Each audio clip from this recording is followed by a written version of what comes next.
Morning বন্ধুরা, আপনারা সবাই কেমন আছেন? আমি আপনাদের ভালোবাসায় খুব খুব ভালো রয়েছি। আশা করছি আপনারা ভালো আছেন। আপনাদের ভালো লাগা ভালো থাকার নিয়ে আমি আমার একটা নতুন ব্লগ নিয়ে চলে এসেছি আপনাদের কাছে শেয়ার করতে। সকাল সকাল দেখুন চলে এলাম, আমার ভগবানের দর্শন করিয়ে দিলাম আপনাদের। দেখুন কি সুন্দর চারিদিকে সবুজ ঘেরা পরিবেশের মধ্যে ছোট্ট একটি আমার ভগবানের মন্দির, যেখানে আমি রোজ সকালবেলা বাড়ির সমস্ত কাজ সেরে ভগবানের সেবা করি। এই আমার ভগবান আমাকে সবসময় সাপোর্ট করে আমার পাশে থাকে।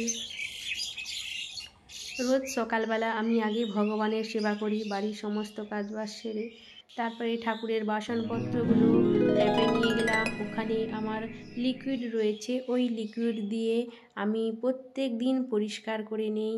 তারপরে ফ্রেশ হয়ে সকালবেলা স্নান করে ভগবানকে কি সুন্দর দেখালাম যে ওই ভগবানের আমি কি সুন্দর করে পরিষ্কার করে দিয়েছি। তারপরে একটু ফ্রেশ হয়ে নিচ্ছি, কারণ ভগবানের সেবা করার আগে আমি একটু ভগবানের দেওয়া সিঁদুর মাথায় তুলে নিলাম। রোজ সকালে আমি এটাই করি।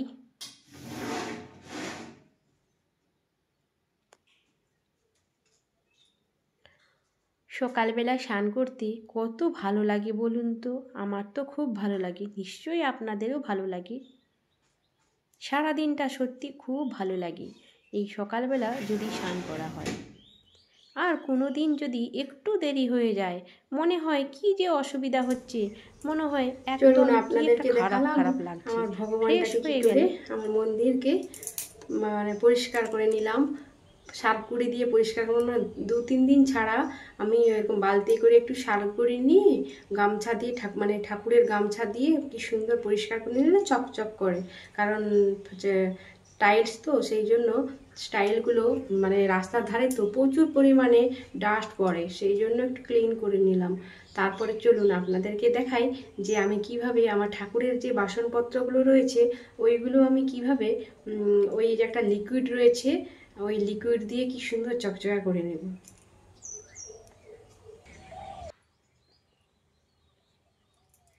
চলে এলাম। তারপরে এই বাসনপত্রগুলো ওই যে আমার একটা ছোট্ট একটা ডিব্বা রেখেছি, ওই ডিব্বাতে আপনাদেরকে একদম মনে করতে পারছি না যে কি লিকুইডটা পাউডার, ওই পাউডারটা সত্যিই ভালো। কি যে ভুলে গেল আমার বান্ধবী, আমি ভুলে গেলাম। আমার এক বান্ধবী আমাকে ফোনে জানিয়েছে যে দিদি ভাই তুমি এটা দিয়ে এই বাসনগুলো রোজ একটুখানি নিয়ে পরিষ্কার করবে, দেখবে কি সুন্দর চকচকা হয়।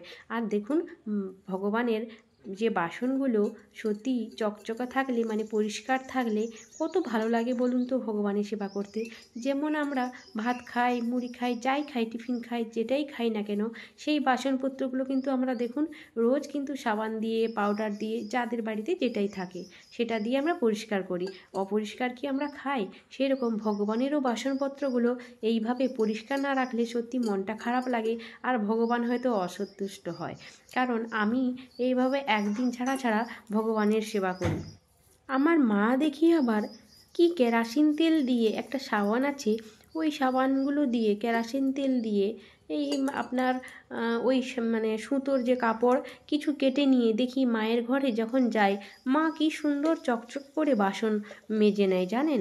আমার খুব ভালো লাগে। মাকে বলি মা তুমি আমাদের বাড়ি এলে আমার বাসনপত্রগুলো একটু ধুয়ে দেবে তো। তো মা মাঝে মাঝে যখন আসে আমাদের বাড়ি, আমার সত্যি এইরকমই কি সুন্দর মায়ের মতন বাসনগুলো চকচকা করে। মাকে বলি মা তুমি আসবে প্রতি সপ্তাহে, আমার বাসনপত্রগুলো তাহলে কি সুন্দর চকচকা করবে। মা যে কীভাবে করে আমি জানিই না। আর আমিও তো সময় পাই না, সকালবেলা তো একটু চাপ থাকে, তাই ওই পাউডারটা দিয়ে বাসনপত্রগুলো আমি ধুয়ে নিই। এই যে দেখুন এতটাই পরিষ্কার হাত দিয়ে হয়েছে। ঘষলেই সমস্ত বাসন চকচক করে। আপনার 2-3 দিন তো খুব সুন্দর চকচকা থাকবে, এমনি ধুয়ে দিলেই হবে।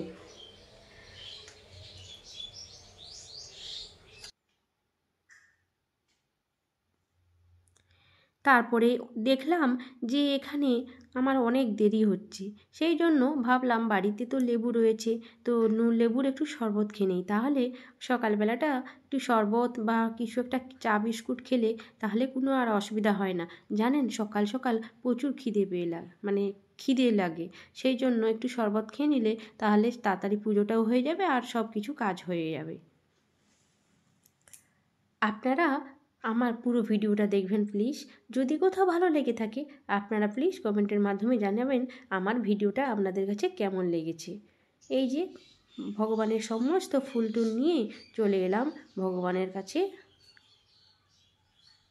এখন জানেন ফুল একদম গাছে নেই, ভারী কষ্ট হয় আমার, ফুল নেই। কিছুদিন পর আবার কত ফুল বেরিয়ে যায়, এখন একটুকু ফুল নেই। শরবতটা খুব টেস্টি হয়েছে, সেটাই আপনাদেরকে ইশারা করে জানাচ্ছি। তাহলে চলুন, আমি রেডি হয়ে গেছি। কোথায় যাব বলুন তো? আমি যাব একটু রেশন তুলতে। আজকে আবার রেশনের ডেট পড়ে গেছে। এই দেখলেন আপনারা যে পুজোর কাজ সারতে সারতে না দেখলাম ঘড়ির কাঁটা 9টা বাজতে চাই, 10টা পর্যন্ত থাকবে, কিন্তু ওই যে সবাই নিয়ে চলে আসছে, হয়তো আমার জন্য আর থাকবে না, হয়তো চলে যাবে। সেই জন্য আগে রেশনটা তুলে নিয়ে আসি, আর শরবত তো খেয়ে নিয়েছি, আপনারা দেখতে পেয়েছেন। তাহলে রেশনটা তুলে নিয়ে আসলে পুজোর সমস্ত জিনিস আমার রেডি করা হয়ে গেছে, তারপরে এসে সুন্দর করে শান্তি করে পুজো করে নেব, তারপরে খেয়ে নেব। তারই মধ্যে আমার ছেলে স্কুল থেকে চলে আসবে, একসঙ্গে মা ছেলে খেয়ে নেব। তাহলে যদি কোথাও আপনাদের আমার ভিডিওটা যদি ভালো লেগে থাকে তাহলে আপনারা আমার ভিডিও দেখে লাইক কমেন্ট শেয়ার করতে প্লিজ ভুলবেন না। পুরো ভিডিওটা কন্টিনিউ দেখবেন, আপনারা আগের ব্লগগুলোও দেখবেন। টাটা, আসছি। আপনারা ভালো থাকবেন, সুস্থ থাকবেন। টাটা।